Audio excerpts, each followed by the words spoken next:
మన కంటికి కనిపించే ప్రపంచం వెనుక మన జీవితాల్ని సైలెంట్గా కంట్రోల్ చేసే కొన్ని కనిపించని శక్తులున్నాయా అని ఎప్పుడైనా అనిపించిందా?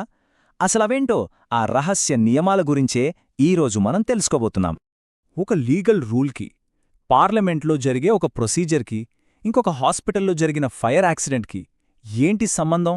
వినడానికే చాలా విచిత్రంగా ఉంది కదా, కానీ ఈ మూడింటిని కనెక్ట్ చేసే ఒక కామన్ పాయింట్ ఉంది. అదేంటో ఈరోజు చూద్దాం. అయితే ఆన్సర్ చాలా సింపుల్. ఈ ఇన్సిడెంట్స్ అన్నీ మన సొసైటీని నడిపించే కొన్ని తెరవెనక రూల్స్ని మనకు చూపిస్తాయన్నమాట. ఆ రూల్స్ ఎలా పనిచేస్తున్నాయో మనం అర్థం చేసుకోగలిగితేనే మన చుట్టూ ఏం జరుగుతుందో మనకు క్లియర్గా అర్థమవుతుంది. సరే, ముందుగా ఫోర్స్ మెజోర్ అనే ఒక వింత పేరున్న కాన్సెప్ట్ గురించి మాట్లాడుకుందాం. ఇదేదో ఫ్రెంచ్ పదం, కానీ ఈ మధ్య వరల్డ్లో జరిగిన ఒక పెద్ద కాన్ఫ్లిక్ట్ వల్ల ఈ పదం అందరికీ బాగా పరిచయమైంది. అసలింతకీ ఏంటిది? ఫోర్స్ మాజ్యో అంటే సింపుల్గా చెప్పాలంటే కాంట్రాక్ట్లలో ఉండే ఒక ఎమర్జెన్సీ పాజ్ బటన్ లాంటిది. అంటే యుద్ధాలు గాని, పెద్ద పెద్ద ప్రకృతి వైపరీత్యాలు గాని, ఇలా మనం అస్సలు ఊహించనివి ఏవైనా జరిగినప్పుడు కంపెనీలు వాళ్ల అగ్రిమెంట్స్ని టెంపరీగా ఆపేయచ్చు. దీనివల్ల వాళ్లకి ఎలాంటి పెనాల్టీ కూడా పడదు. ఇది అచ్చం ఒక డామినో ఎఫెక్ట్ లాంటిదన్నమాట. చూడండి, first America, Israel versus Iran tension start అయ్యాయి. దానివల్ల చాలా ఇంపార్టెంట్ అయిన ఒక సముద్ర మార్గంలో షిప్పింగ్ ఆగిపోయింది. అంతే, వెంటనే ఖతార్, కువైట్ లాంటి దేశాలు ఫోర్స్ మజోర్ రూల్ని వాడి మేము ఆయిల్ సప్లై చెయ్యలేము అని చేతులెత్తేశాయి. చూసారా, ఎక్కడో మొదలైన ఒక గొడవ మొత్తం ప్రపంచం మీద ఎలా ఎఫెక్ట్ చూపించిందో. ఓకే, ఇప్పుడు ఈ చట్టాల సంగతి పక్కన పెట్టి పాలిటిక్స్లోకెళ్దాం. మన పార్లమెంట్లో ఉండే రూల్స్ అంటే అవేవో బోరింగ్ ప్రొసీజర్స్ అనుకుంటే పొరపాటే. అవే మన దేశ సంపదను ప్రభుత్వం జవాబుదారీగా ఉండాలా వద్దా అని డిసైడ్ చేసే పవర్ఫుల్ టూల్స్. పార్లమెంట్లో రెండు చాలా ఇంట్రెస్టింగ్ టూల్స్ ఉంటాయి. ఒకటి ప్రశ్నోత్తరాల సమయం లేదా క్వశ్చన్ అవర్.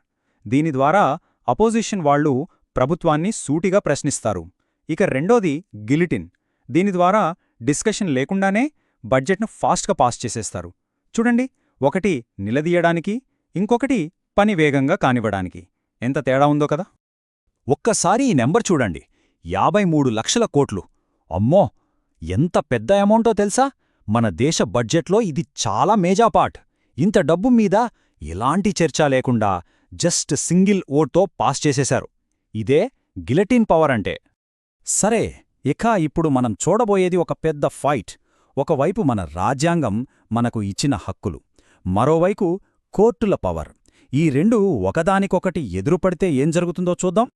ఈ కథ మొత్తం ఒక స్కూల్ టెక్స్ట్ బుక్తో మొదలైంది. క్లాస్ 8 ఎన్సీఆర్టీ బుక్లో జ్యుడిషియరీలో ఉన్న కరప్షన్, కేసులు పెండింగ్లో ఉండడం లాంటి ఇష్యూస్ గురించి ఒక చాప్టర్ ఉందన్నమాట. అయితే సుప్రీంకోర్టు ఆ చాప్టర్ని బుక్లోంచి తీసేమని ఆర్డర్ వేసింది. ఇక అప్పట్నుంచి ఒక పెద్ద డిబేట్ స్టార్ట్ అయింది. ఇక్కడే అసలు ప్రాబ్లం మొదలైంది. ఒకవైపు ఆర్టికల్ 19 ప్రకారం మనకు ఫ్రీడమ్ ఆఫ్ స్పీచ్ ఉంది, అంటే మాట్లాడే స్వేచ్ఛ. మరోవైపు కోర్టులనేమనంటే కోర్టు ధిక్కారం కింద యాక్షన్ తీసుకుంటారు. మరిప్పుడు చెప్పండి, కోర్టుల్ని విమర్శించటం మన రైటా లేక తప్పా? ఇదే ఇక్కడ $1 మిలియన్ క్వశ్చన్. దీన్నే టెక్నికల్గా జ్యుడిషియల్ ఓవర్ రీచ్ అంటారు. సింపుల్గా చెప్పాలంటే కోర్టులు తమ పని చూసుకోకుండా గవర్నమెంట్, పార్లమెంట్ చేయాల్సిన పనుల్లో ఇన్వాల్వ్ అవ్వడం. మన రాజ్యాంగం ప్రకారం ఈ మూడింటికి వేరువేరు పనులున్నాయి. ఎవరి పని వాళ్లే చేయాలి. కానీ అలా జరగనప్పుడే ఈ ప్రాబ్లం వస్తుంది.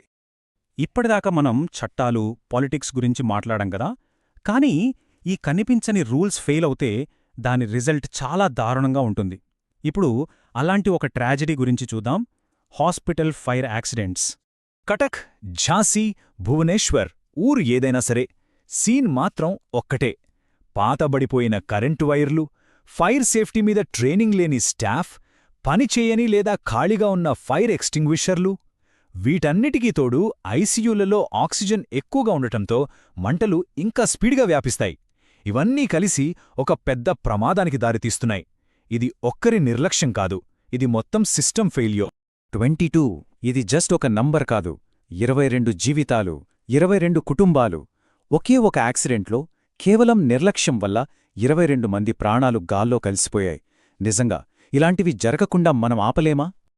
అందుకే ఎక్స్పర్ట్స్ ఏమంటున్నారంటే, ఇలాంటి ప్రమాదాల్ని జస్ట్ యాక్సిడెంట్స్లా చూడొద్దు.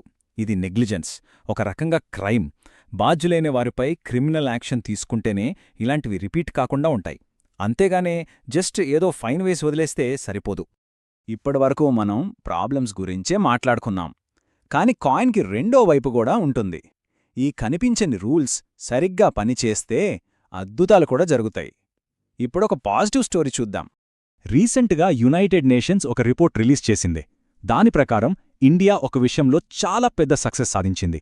అదేంటంటే మన దేశంలో పిల్లల మరణాల రేటు బాగా తగ్గింది. అసలిది ఎలా సాధ్యమైందో చూద్దాం.